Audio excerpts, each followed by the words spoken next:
Oi, pessoal. Vou esperar vocês entrarem. Oi, Luciana. Tudo bom?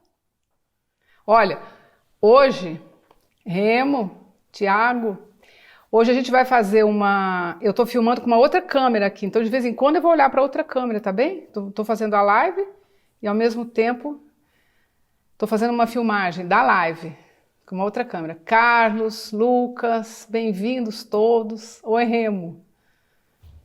Espera aí para eu enxergar vocês. Marcos, Tiago. Oi, professor. Oi, Tiago. Wesley Barreto.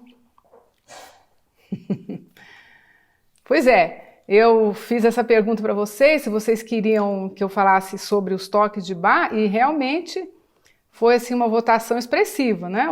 Mais de 80%. Mais de 80% das pessoas preferiu que eu falasse sobre Bach, e eu sei que é um assunto... Tatiane, finalmente você vai participar? Que legal! Então, eu sei que é um assunto complicado, é um assunto assim que ninguém na verdade sabe a verdade, né, sobre Bach. A gente tenta falar sobre Bach, sobre os toques de Bach, mas assim, a gente não sabe mesmo qual é a verdade, porque Bach nasceu há tanto tempo atrás, não é? 1685, então como será? Como será que a gente deveria tocar Bach? Só que hoje a gente toca no piano, e Bach escreveu para cravo.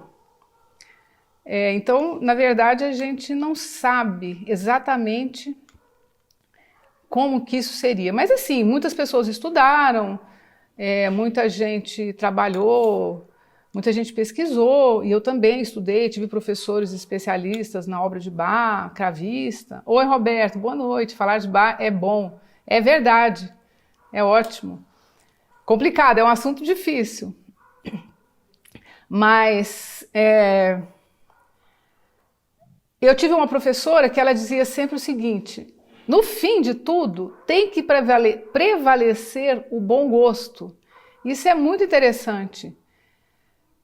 Porque o bom gosto é aquilo, não é? A gente faz de um jeito, faz de outro, mas o que é mais musical? O que é melhor? Então, a gente tem que optar pelo Bach musical e não pelo Bach, como é que eu vou dizer? Pelo Bach intelectual, racional. Não, a gente tem que pensar que Bach é musical. A música de Bach é muito boa, então a gente não pode achar que Bach é intelectual e é aquela coisa assim, fechada, não é? Não pode, a gente tem que pensar musicalmente em Bach. Então, olha, eu vou começar, vocês já estão aí, várias pessoas, eu vou começar falando sobre o seguinte. Em princípio, oi Andréia, Renato, em princípio,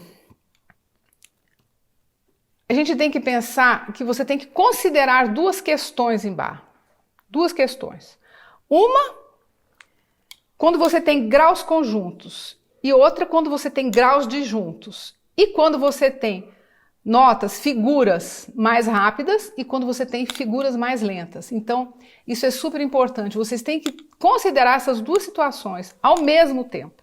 Então, assim, vai haver uma regra para figuras mais rápidas, vai haver uma regra para figuras mais lentas e vai haver também uma regra para graus conjuntos e uma regra para graus disjuntos, para intervalos maiores. Então, é isso que a gente tem que considerar. E vamos considerar as duas coisas. Aí vai dizer, mas qual que está valendo? O que vai valer, no final, é o bom gosto. Como é que ele vai soar? Olha só, uma pessoa está dizendo assim, eu penso em Bach como um labirinto, mas que é conduzido por ele, uma música bem pensada. É verdade, a música dele é totalmente intelectual, completamente intelectual. Oi, Vinícius, que bom você aqui, que legal. Mas é uma obra muito intelectual, mas é uma obra muito musical. Então a gente não pode desconsiderar esse Bach musical. É isso que a gente tem que pensar. Zé Lourenço, você está com umas... Eu vou te responder.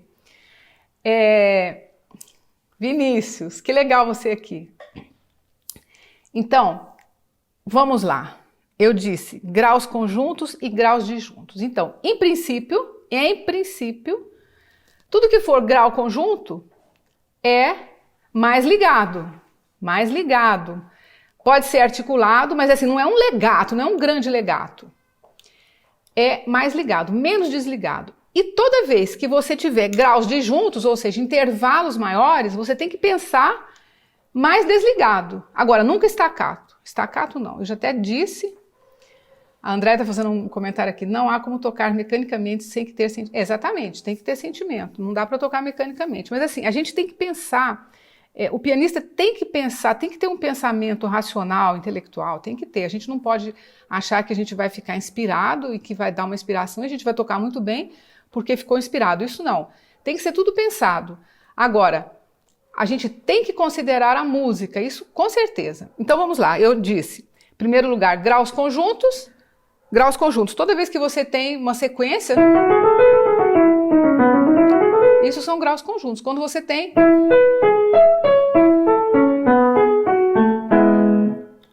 Sim, olha lá, o Wesley está dizendo, o staccato de Bach é portato, exatamente. O staccato de Bach é portato. Muitas vezes vocês vão encontrar algumas edições que põe staccato no lugar, justamente nessas notas que deveriam ser portato. Eles colocam o staccato para alertar, olha, isso aqui não é ligado. Por favor, não ligue aqui. E põe staccato nessa sequência de notas com graus disjuntos, com intervalos maiores. E aí é que é o grande erro. Então vocês vão tocar esse trecho pensando no staccato, e não é staccato. Bom, isto em primeiro lugar já ficou claro para vocês, né? Graus conjuntos mais ligado, mas não é um grande legato, mas é mais ligado e pode ser articulado dependendo da velocidade. E graus disjuntos mais separado, ou seja, toque portato, principalmente oitava. Jamais ligue uma oitava. Toda vez que você tiver oitava, não pode ser ligado. Bom, em segundo lugar, a gente tem que considerar... Olha, pera aí um pouquinho. O Willi está me perguntando, mostra a diferença do staccato e do portato. Olha, eu vou fazer uma sequência em portato, por exemplo. Ó. Agora, staccato. Wesley, peraí, uma pessoa me perguntou uma coisa aqui, peraí. Bom, já passou. Mas me perguntou o seguinte, o que é o toque portato? O portato é um tipo de toque. É uma maneira de você fazer um tipo de toque. Então, o portato é aquela nota mais longa, separada, você não vai juntar uma nota na outra. Isso aqui. Eu gosto de dizer que o portato é como se você tocasse com o mesmo dedo, ou como se você tentasse ligar com o mesmo dedo. Então, você vai ligar,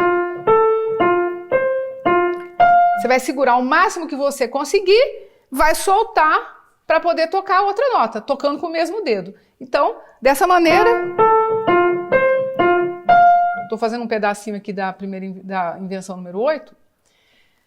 E já tem uma outra perguntinha aí, eu vou responder.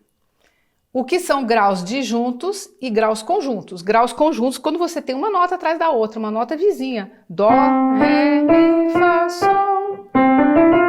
Graus conjuntos, ou seja, um do lado do outro. Quando você tem... notas separadas, intervalos maiores, por exemplo, né? Isso são graus disjuntos, são graus separados. Uma terça, uma quarta, uma quinta, uma oitava, graus disjuntos. E graus conjuntos, quando uma notinha atrás da outra. Bom, então, eu falei graus conjuntos, graus disjuntos. Graus conjuntos mais ligado, graus disjuntos, portato.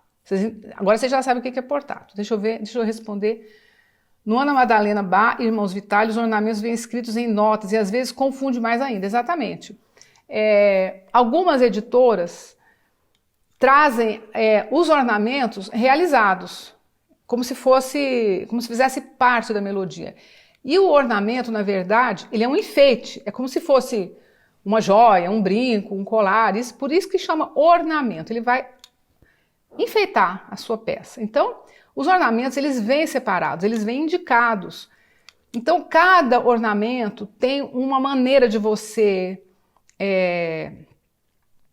realizar. Existem regras para isso. Existe gente que estudou muito e que, em princípio, faz a realização dos ornamentos daquela maneira. E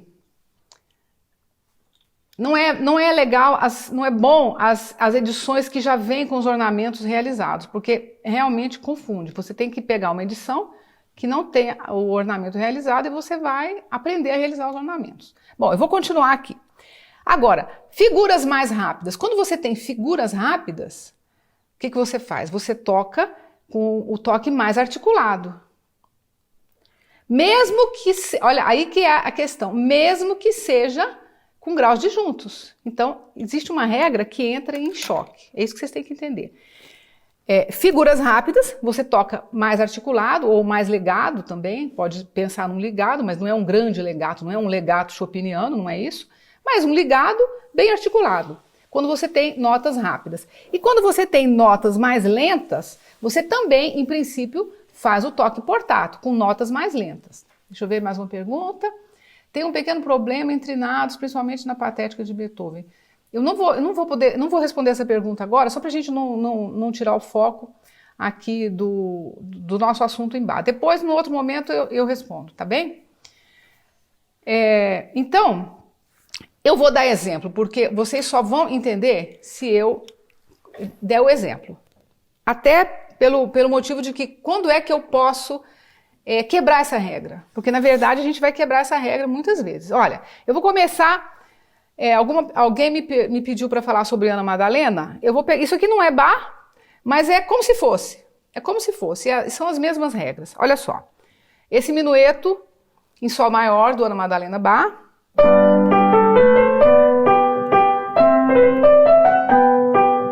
Logo aqui no começo ele tem essa nota, depois tem um intervalo de quinta, de 5 notas. 5 notas seguidas. Então, é aquilo que eu falei. Graus conjuntos. Olha, para quem me perguntou o que era graus conjuntos, é isso aqui. Agora, graus disjuntos. Essa nota vem para cá e a nota repetida, claro, você não vai ligar, você nem vai ter como ligar a mesma nota. Então, de novo, agora eu tenho outra sequência com o mordente ali. Graus conjuntos mais ligado. Ó, ligado. A esquerda, ela tem uma sequência de notas em graus conjuntos.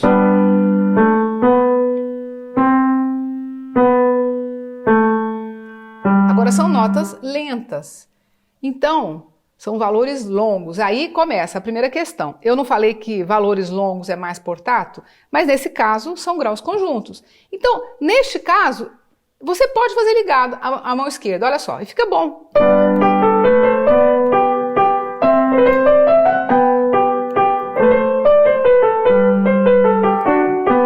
Agora já aqui, esquerda desligada. Liga.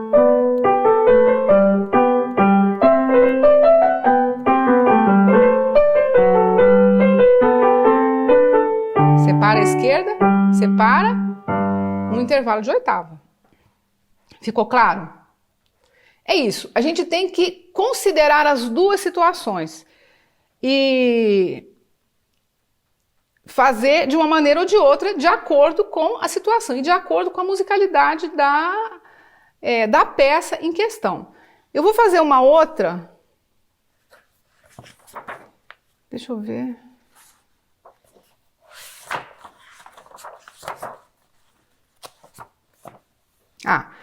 Aqui é interessante, eu separei essa peça, é uma polonese, dentro aqui do Ana Madalena Bach, e ela tem eu vou mostrar para vocês, eu vou fazer ligado e vou fazer desligado, para vocês entenderem quando eu digo sobre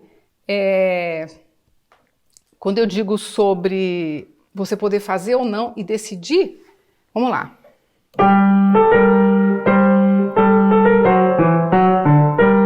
Viram o que eu fiz?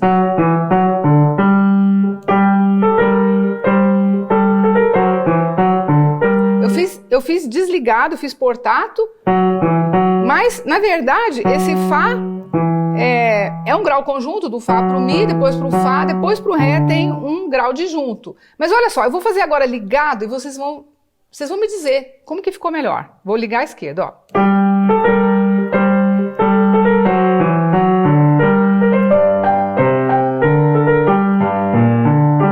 Fiz toda a esquerda ligada. Ela fica estranha. Eu vou fazer agora com esse toque portato que eu falei.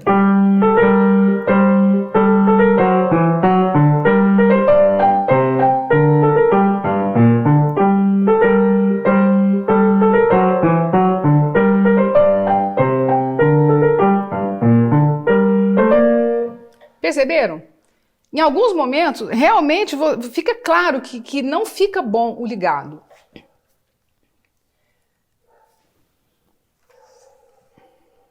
Só um pouquinho. Olha, o meu produtor está pedindo para avisar que a partir de agora nós vamos criar uma série especial com as gravações dessas lives. Por isso que eu já tenho hoje uma câmera aqui gravando, vai ser um teste. A gente vai fazer isso pela primeira vez. Então, as gravações dessas lives que eu estou fazendo toda semana. Assim vocês vão poder voltar em cada um desses vídeos e assistir novamente. Muita gente me pergunta, mas eu não pude assistir a sua live, ela sai do ar, fica só 24 horas. Realmente, fica só 24 horas. Mas a partir de agora, eu vou colocar essas lives para vocês assistirem depois. Elas vão ficar disponíveis no YouTube. Então, eu acredito que a partir de hoje, tá bom? Oi, Carlos, que legal você aí. Então, olha, vocês já ficaram sabendo, mas no finalzinho eu aviso isso de novo, para quem chegou atrasado. Vinícius, você tá aí hoje firme, tô gostando de ver. Raíssa, que bom. Essas pessoas conversam comigo durante a semana e é legal quando eu vejo vocês todos aqui. Joel. Bom, eu vou mostrar outras coisas. Eu vou mostrar agora, eu acho que é uma das peças mais características de Bach, assim, mostrando justamente o portato e o articulado, é essa invenção número 8. Porque ela tem essa sequência aqui, ó, de graus disjuntos, não é? Uma terça, uma quinta e uma oitava. Se você faz ligado, olha como fica esquisito. Agora, se eu faço com o toque portato, depois a esquerda, então, olha só.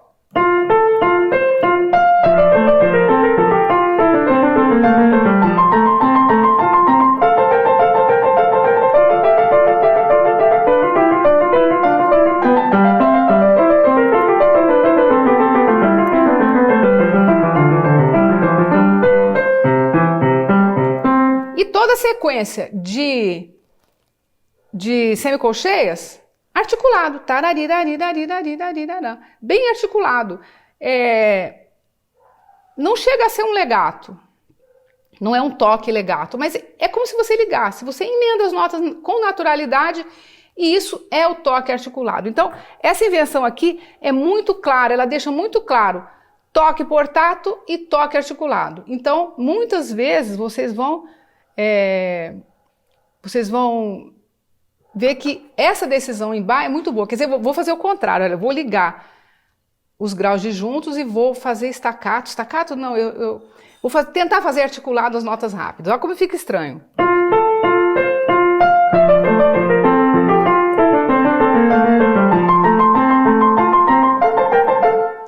Ficou estranho. Eu nem consigo fazer. Mas é isso, eu inverti para vocês perceberem que a música acaba nessa situação. Então, assim, a gente tem que ter cuidado para não fazer esse toque, assim, não vou falar errado porque eu não gosto de usar esse termo, principalmente porque a gente não tem a verdade absoluta sobre Bach. Então, não é errado, mas vocês percebem que é melhor. Então, toque portato nas notas mais lentas e toque articulado nas notas mais rápidas. Bom, deixa eu ver, acho que tem uma outra invenção aqui. Espera aí, qual que é? A número 4. A número 4 também é clara, porque ela tem graus conjuntos, olha.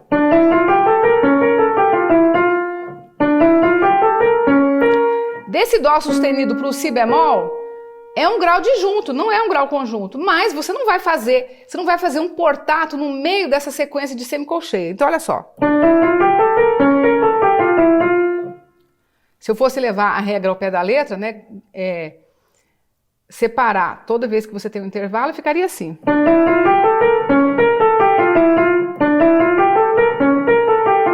Não tem cabimento, não tem música.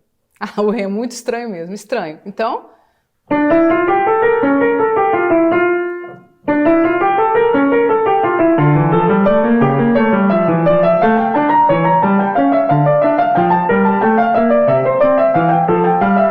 Olha, na esquerda eu tenho alguns momentos que eu tenho graus conjuntos, olha só. Depois, aqui eu tenho graus conjuntos, mas assim, eu não vou ligar nesse momento que eu estou mantendo as notas, são todas colcheias.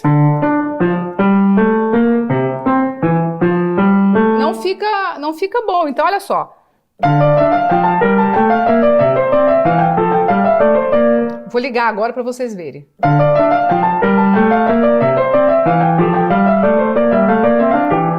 Perceberam? Eu liguei as colcheias, porque era um grau conjunto, mas como ela vinha numa sequência portato, todos com a mesma figura, então não fica bom, não cabe o portato ali. Eu não sei se vocês estão acompanhando. Me dá uma joinha aí para eu ter certeza que vocês estão acompanhando meu raciocínio. Vamos lá, todo mundo. Estão acompanhando? Estou sendo clara? Vocês viram que existem os dois toques? Isso. Já tem gente mandando. Ótimo, que bom.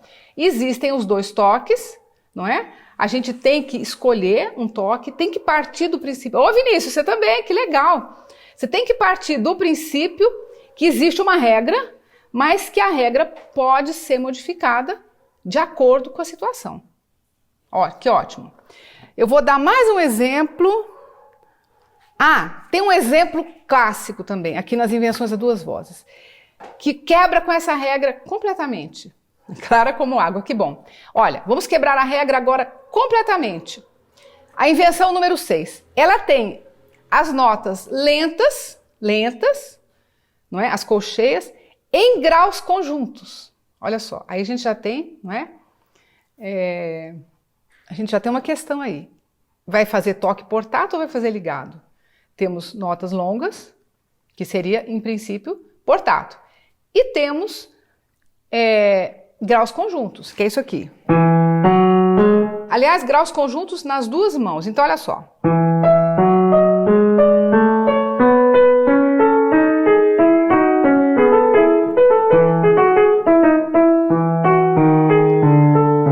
Vocês observaram como eu fiz toda essa frase ligando.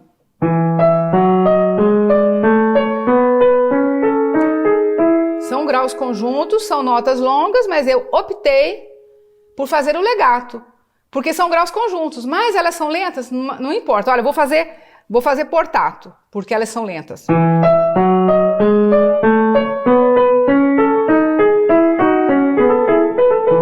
Pronto. A música foi pro brejo. Perceberam, né? Deixa eu ver o que o Remo está falando aqui. Ah, o Remo, a imagem está invertida por causa do Instagram. Mas depois vai ficar, quando vocês ouvirem na outra câmera que está me filmando, que vai ser no YouTube, vai passar no YouTube, aí a imagem vai estar perfeita, tá bom? Frei Luiz Ventura. Oi Luiz, tudo bom? Entenderam? Então, olha só, eu vou seguir nessa invenção, vou seguir. Aqui, nessa oitava, eu vou separar, né? Vou fazer portato. Ligado.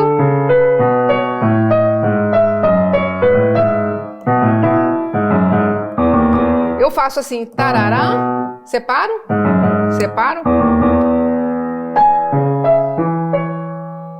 Aqui eu posso optar por fazer ligado para manter a mesma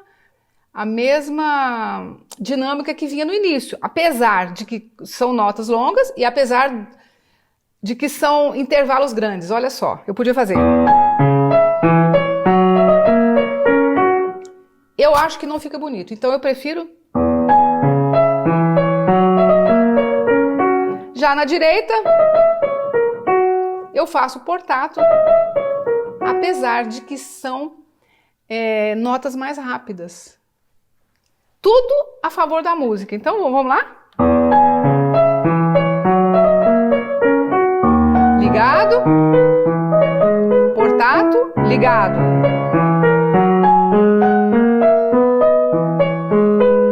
Agora portato na esquerda.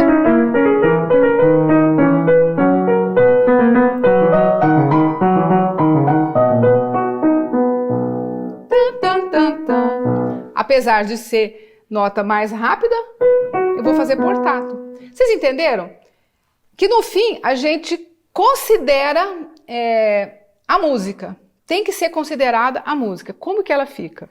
Ela fica mais bonita assim ou fica menos bonita, mais musical, menos musical? Então, dentro da regra, a gente sai da regra. É isso. Tem que saber sair da regra com musicalidade, questionando as coisas. Você não pode fazer, por exemplo, isso aqui, ó.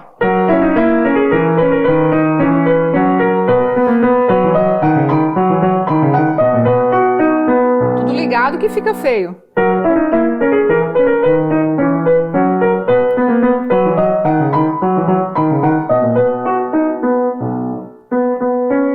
Aí, continua ligado. Deixa eu ver, alguém tá me perguntando. É o feito que se quer passar, então? Vinícius, eu não entendi a sua pergunta. Depois você me repete essa pergunta, para eu te responder.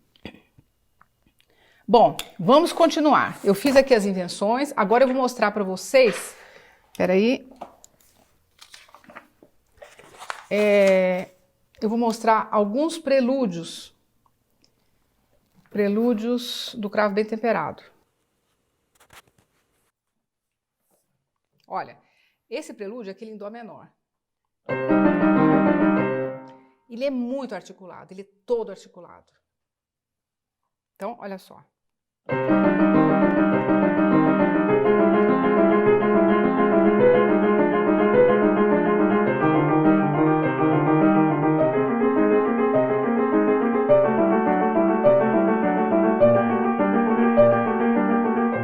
Independente dos intervalos, independente de qualquer coisa, como ele vem todo num ritmo igual, ele vem em semicolcheia na mão esquerda e na mão direita, então, independente de qualquer coisa, tudo articulado. Pensa no articulado, não pensa no ligado.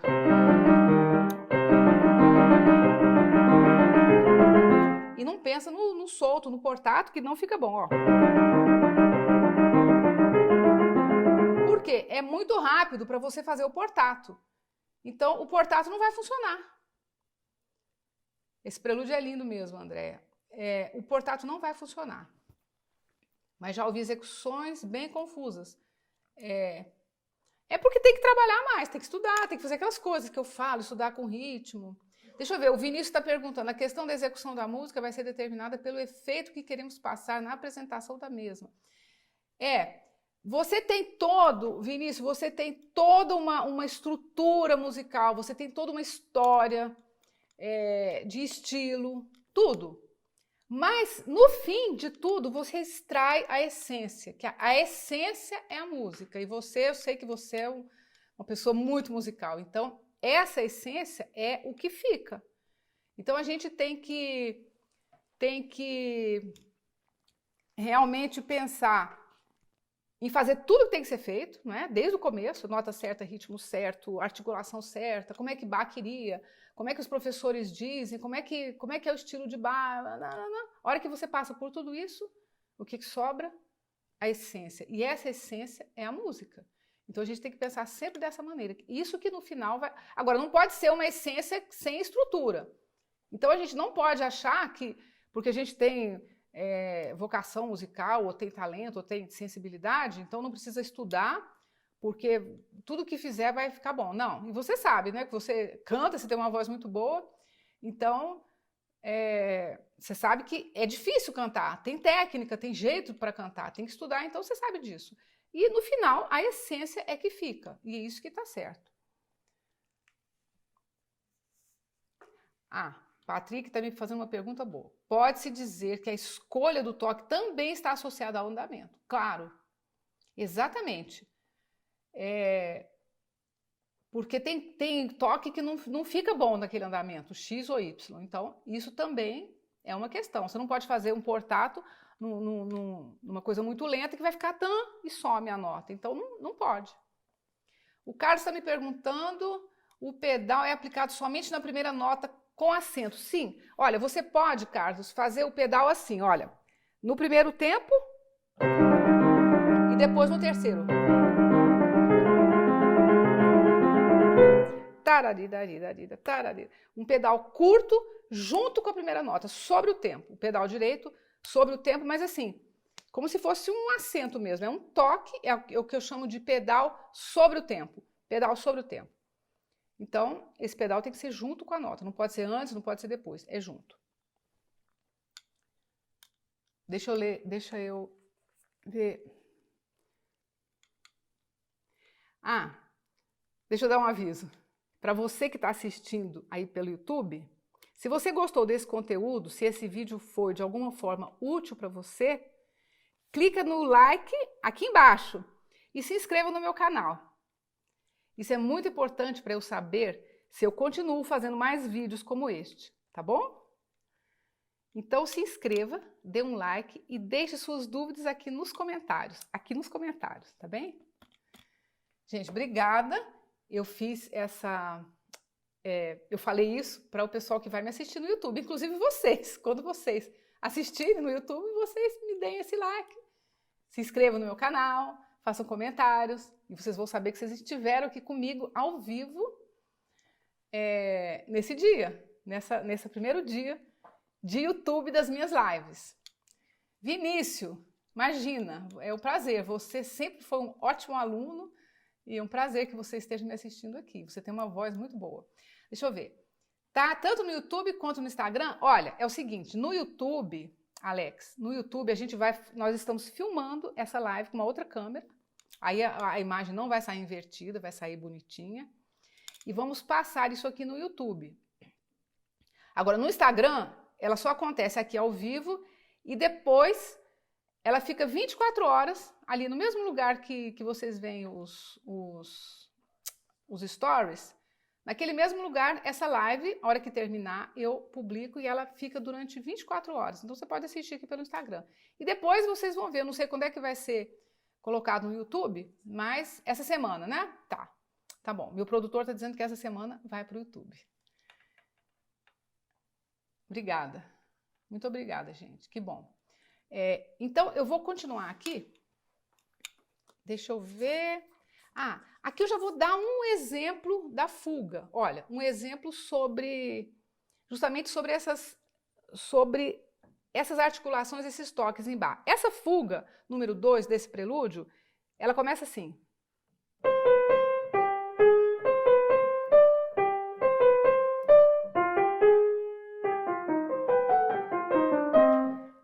Muitas vezes, as pessoas fazem isso aqui muito solto, faz um portato tão curto que quase vira um staccato. Ó, desculpa.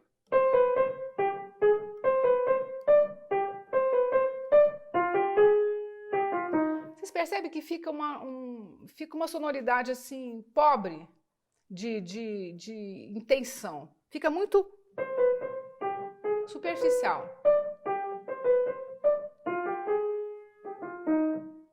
Fica muito superficial. Então, apoiado.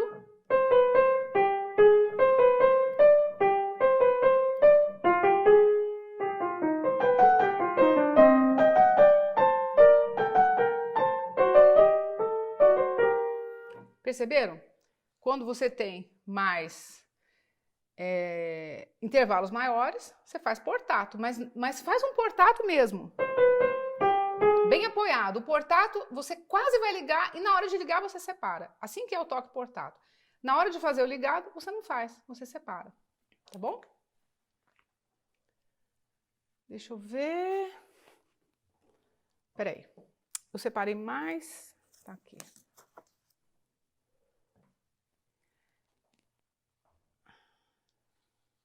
eu separei mais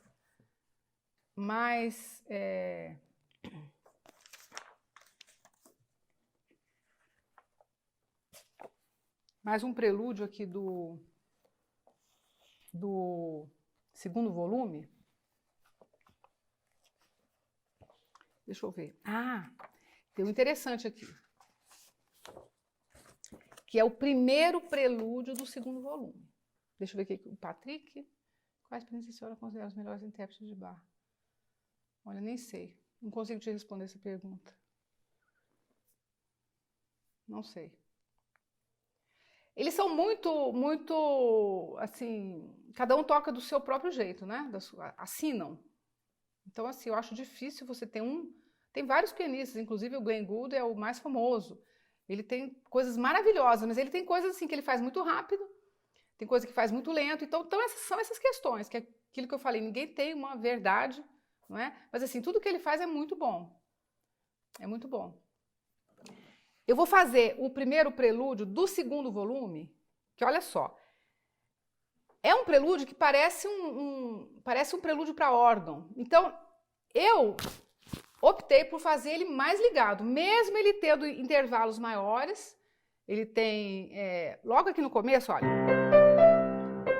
3 notas, 3 graus conjuntos, depois, que seria aqueles graus disjuntos.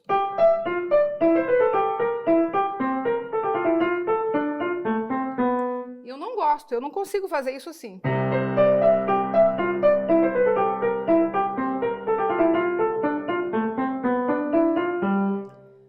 Eu prefiro fazer tudo ligado, articulado, né? bem explicado, mas eu acho que musicalmente ele fica melhor. E eu faço um pouquinho mais depressa também, olha.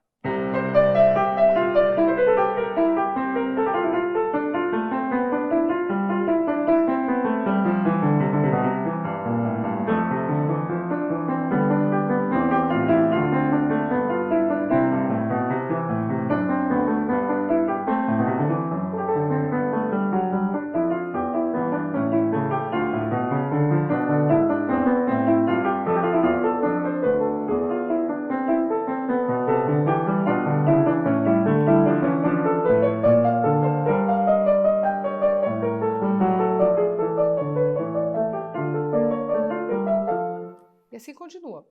Esse prelúdio, por exemplo, eu fiz ele todo articulado para ligado, quase ligado. E ele fica muito bom, ele soa muito bem. Se você não faz assim, o que vai acontecer?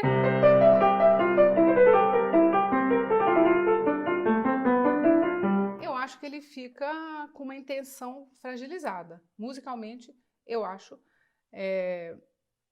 que perde muito, ele é muito imponente. Então, são essas coisas que eu digo, que a gente pode, em algum momento, quebrar essas regras todas pela música. Esse prelúdio, deixa eu ver, tem um outro prelúdio aqui.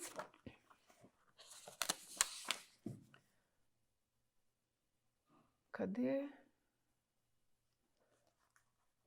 O prelúdio 2. Ah, tá. O prelúdio 2 tem uma esquerda e depois uma direita com colcheias, né? Então fica bem claro que você vai fazer os toques portados nas colcheias e os toques articulados nas semicolcheias.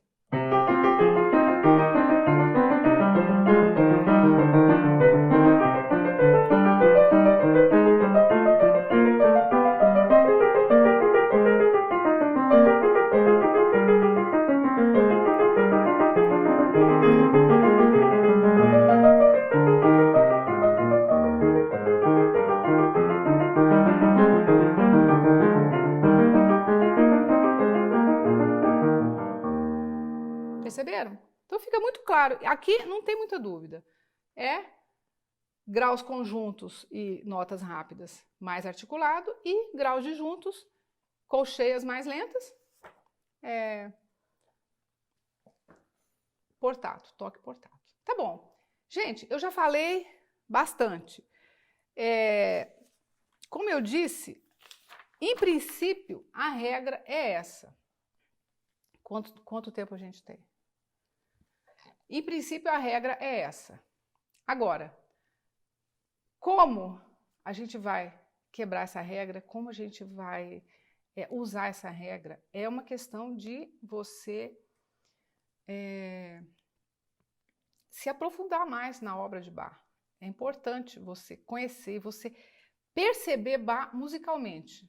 É muito importante, porque ele é muito musical. E não achar que Bach é mecânico. Então, estuda, faz essas coisas, faça a experiência, muda de toque, observa que algumas coisas funcionam, algumas coisas não funcionam. Deixa eu ver o que estão me perguntando. Não, Wesley, Ana Madalena não era filha de Bach, era esposa de Bach. Eu acho que ele teve uns 20 filhos, mas não foi só com ela, não. Acho que ele ficou viúvo e depois casou de novo. Andréia, Alda, não há indicação de dinâmica em Bach. Ah, não há mesmo. Então, não há indicação de dinâmica. Você pode fazer, quando você percebe que você pode fazer uma dinâmica, você deve fazer. Pode fazer uma dinâmica que seja de bom gosto. Você pode começar mais piano, você pode começar mais forte, depende da obra. Inclusive, ele não tem indicação de andamento também. Então, tudo isso ele deixou livre. Não sei se foi de propósito, eu não sei se na época não se fazia. Então, o que acontece? A gente tem que acabar encontra o andamento, encontra a dinâmica. Quando você repete, olha, uma dica, quando você, por exemplo, nos prelúdios e fuga que você tem repetição, você pode fazer a primeira vez forte, lá no meio do caminho fazer piano, e quando você repetir, você pode pegar esse piano que você terminou e recomeçar na repetição, recomeçar piano e depois fazer forte. Você pode fazer essas diferenças, faz uma primeira vez forte, uma segunda vez piano. Outra coisa que a gente pode fazer, que muitas vezes é um tabu, muita gente diz assim que Bach você não pode fazer crescendo em Bach, não pode fazer diminuindo, porque o cravo não tinha crescendo, não tinha diminuindo. Você pode sim, porque você está tocando no piano, então fica bom. Não se prive de você fazer um crescendo, de fazer uma frase mais musical. Olha, o Wesley está me ajudando aqui. A dinâmica é pela estética das frases, exatamente. Você vai encontrar a dinâmica, você vai perceber que é um pouco mais piano, que é um pouco mais amável, que é um pouco mais delicado, ou que é um pouco mais vigoroso. E aí que está o grande, que eu falo assim, o grande barato é isso, você descobre isso, você toca e acaba compreendendo, acaba entendendo a essência que está além das notas, que está além do que você está tocando, do que está escrito. Então, Bruna, você está me dizendo que você está com uma partitura da invenção e que na partitura, em alguns lugares, na mão esquerda, é staccato. Não é staccato. Tudo que tiver indicado aí de staccato deve ser nas colcheias. Faça por tato. Não faça staccato, tá? Apoia, separa uma nota da outra, mas não faça staccato, porque não existe esse staccato.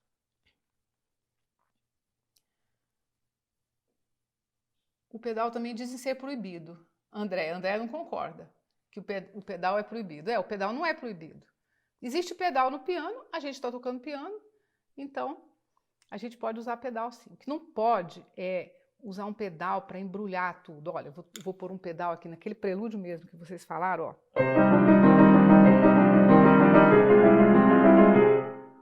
Não pode. Embrulhou tudo. Entendeu? Então, a gente tem que ouvir o que está fazendo. É igual o pintor. O pintor não pinta e olha o que ele está pintando?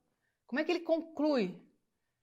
Como é que ele conclui a pintura? Ele conclui porque ele está vendo o que ele está pintando. Então, a gente está ouvindo. Muitas vezes, a gente toca e não ouve o que está tocando. Então,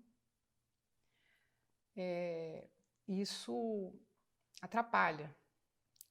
O Wesley está aqui. Pedal tem que ser usado sempre. Sempre com muito cuidado, porque Bach é muito transparente. Então, é aquele pedal que vai te ajudar. Pode usar, eu uso. Mas um pedal com muito cuidado. Um pedal que vem para ajudar você a fazer uma música melhor, mais bonita. Tem que ter critério, bom gosto. Deixa eu ver o Everson. Como você indica o início, cravo 1 ou cravo 2? Olha, o cravo 1 é um pouquinho mais fácil, Everson. interessante que se você toca os dois, quando você toca, depois de um tempo, você toca o primeiro volume, depois você estuda o segundo volume dele é muito mais intenso, é muito mais assim profundo do que o primeiro volume.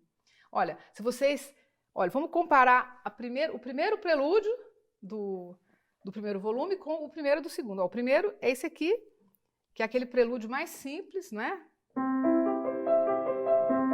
Ó, cabe bem pedal aqui.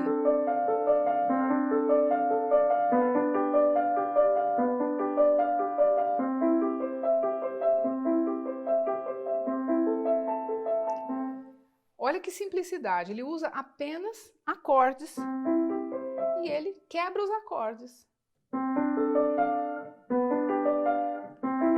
Então é muito simples. Agora, quando você pega o primeiro em dó maior do segundo volume, é aquele que eu toquei agora para vocês.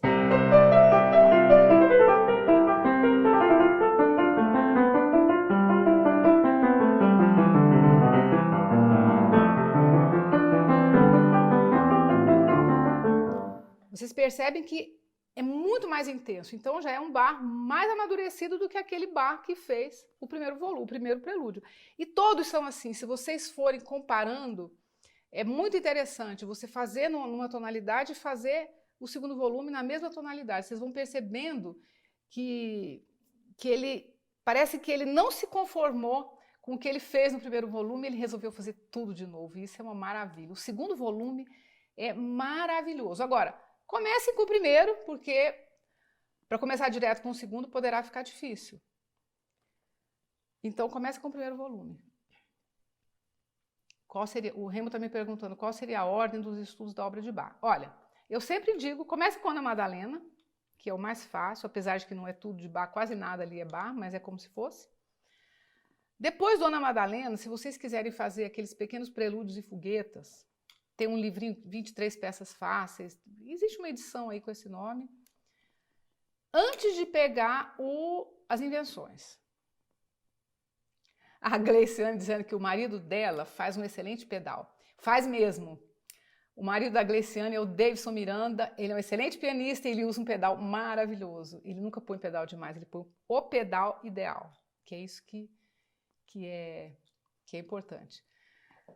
Tá orgulhosa, né, Gleice? Então, Remo, vou continuar a sua resposta. Você faz os pequenos prelúdios e fuguetas, aí você já vai para as invenções. Invenções a duas vozes, assim, uma atrás da outra. Gente, não adianta fazer uma invenção. Não adianta. Uma invenção ou nada é a mesma coisa. Nem duas, nem três. Tem que fazer aí umas 10, 12. Olha, quer saber? Tem que fazer as 15. Então, se você fizer as 15 invenções, pronto. Você vai conhecer outro Bach. Aí você faz as invenções a três vozes, porque as invenções a três vozes, elas são bem mais difíceis que as invenções a duas vozes. Então, se você faz as 15, ou 10 pelo menos, estou falando 10 assim como mínimo, aí você vai fazer bem as invenções a três vozes. Deixa eu responder aqui. Remo, eu não vou esquecer. Deixa eu só ver. O que você acha do prelúdio de fuga número 22 do segundo volume? Deixa eu ver aqui, que eu agora sim não estou lembrando. 21, 22.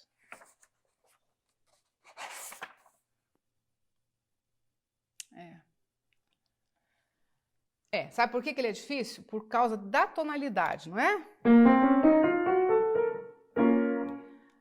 Ele é um si bemol menor. Então, pronto. Só a tonalidade já dificultou a vida dele, a sua vida, a vida de todo mundo. Ele é difícil porque a tonalidade é difícil. Mas aí, vou continuar falando com você, Remo. Depois das invenções a duas vozes, invenções a três vozes, e aquela mesma coisa, eu vou repetir, não adianta fazer uma, nem duas. Faça aí 10 e, de preferência, as 15. Pronto, se você fez as 15 invenções a três vozes, você está prontíssimo para fazer o cravo bem temperado. Pronto. Aí pega o primeiro volume. Vou dizer a mesma coisa, não adianta fazer um prelúdio e fuga. Um prelúdio e fuga é muito pouco. Não adianta fazer só prelúdio, tem que fazer o prelúdio e a fuga. Isso aí é emparcerado, o prelúdio e a sua fuga daquele prelúdio. É uma obra só, não é um prelúdio solto e uma fuga solta, não. Prelúdio e fuga em dó maior, depois prelúdio e fuga em dó menor, e aí vocês Vocês não precisam fazer todos, mas é bom que façam muitos, muitos. E fazer um prelúdio de fuga atrás do outro tem que ser, assim,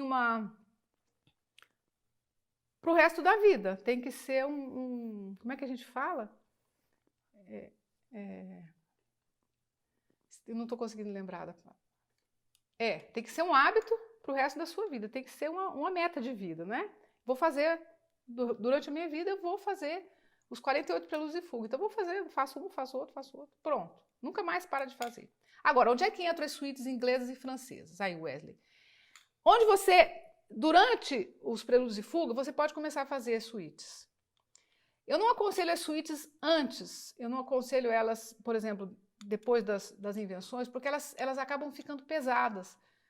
E o estudante, primeiro que são várias peças, né? Se você for fazer só uma, mas não tem sentido, você tem que fazer a suíte inteira.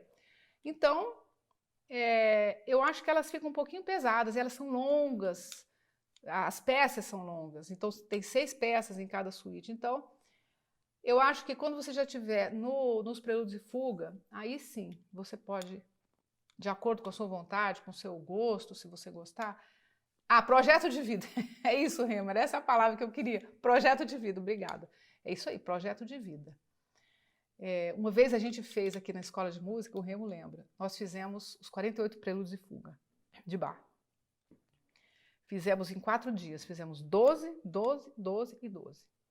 Aí o que aconteceu? Foi muito bom, foi muito, assim, especial, porque a gente nunca tinha assistido todos ao vivo. Claro que várias pessoas fizeram.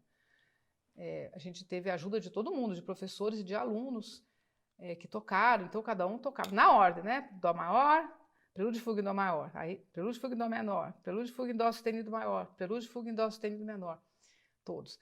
Quando chegou no segundo volume, eu peguei para mim, porque eu queria também ter essa experiência. Eu fiz os 12 na mesma noite, do primeiro ao 12, do segundo volume, e eu fiz todos, um atrás do outro. Então eu tive essa experiência de fazer 12 prelúdios de fuga.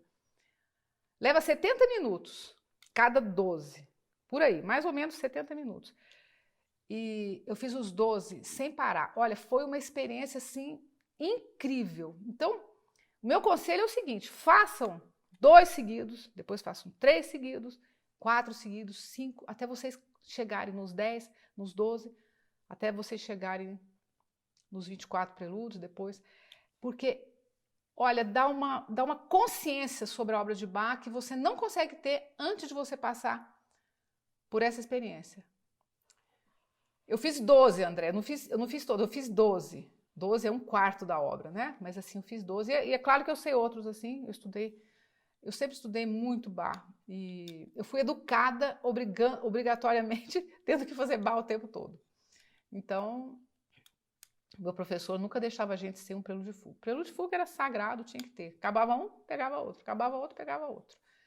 E isso dá muita consciência da obra de Bach pra gente. Olha, eu vou aproveitar que a gente está na época de Natal, vou fazer uma propaganda aqui, porque a gente fica muito preso às vezes na obra de Bach, só na obra de piano, né? Claro, somos todos pianistas, é óbvio que a gente quer fazer a obra de Bach para piano.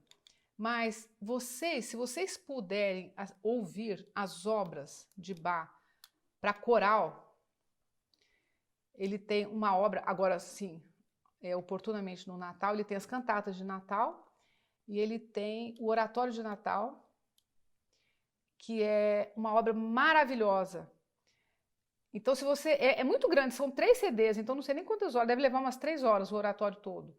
Mas se vocês puderem assistir um pedacinho, ouvir, hoje é fácil, no YouTube tem tudo, põe lá, Oratório de Natal, de Bach, ele tem coro, ele tem orquestra, tem solistas, tem personagens do Natal, ele fala sobre o Natal, não é? Eu acho que é São Lucas, ele segue o Evangelho de São Lucas. Então, é uma obra maravilhosa, você vai entender mais ainda sobre Bach, você vai entender a grandiosidade da obra de Bach quando a gente ouve coisas que não são piano. É muito importante, a gente tem que ouvir outras obras que não sejam só as obras de piano. Wesley, você está me perguntando, o que é mais difícil, as partitas ou as tocatas? Olha, eu acho que as partitas são mais difíceis, tá? Gente, eu vou terminando porque o tempo está no finzinho. Então, olha, isso aqui vai ser levado para o YouTube. Então, quem não assistiu vai poder assistir de novo. Então, se vocês, semana que vem, na outra semana, vocês podem assistir no YouTube e façam seus comentários, se inscrevam no canal, clica aqui no link. Não é... Espera um pouquinho. Gente, desculpa. Sim. Você se inscreva e dê um like, deixa suas dúvidas aqui nos comentários, tá bem? Tô rindo. Gente, eu vou terminando. Espero que vocês... Sim, o Remo está dizendo que ele considera Bach o pai da música. É mesmo. Beijo, Gleice. Semana que vem pode ser que eu troque o dia da live, porque vai cair na véspera de Natal. Terça-feira é dia 24, então eu vou fazer ou na segunda ou na quinta, mas eu aviso vocês, tá bom? Obrigada, Remo. Que bom que você participou, foi ótimo. Vocês participando, vocês me ajudam nos conteúdos. Então eu preciso que vocês participem. Agradeço a participação de vocês. Wesley, um beijo para você também. Mande um beijo para mim. Estou mandando um beijo para você. Gente, obrigada por tudo. Muitos corações para vocês todos. E eu vou terminando. Então, você que está assistindo no YouTube, dê o seu like, faça o seu comentário. E se inscreva no meu canal. Vamos terminando? Tchau para vocês. Até semana que vem. Eu aviso o dia da live, então. Tá bem? Beijo. Tchau.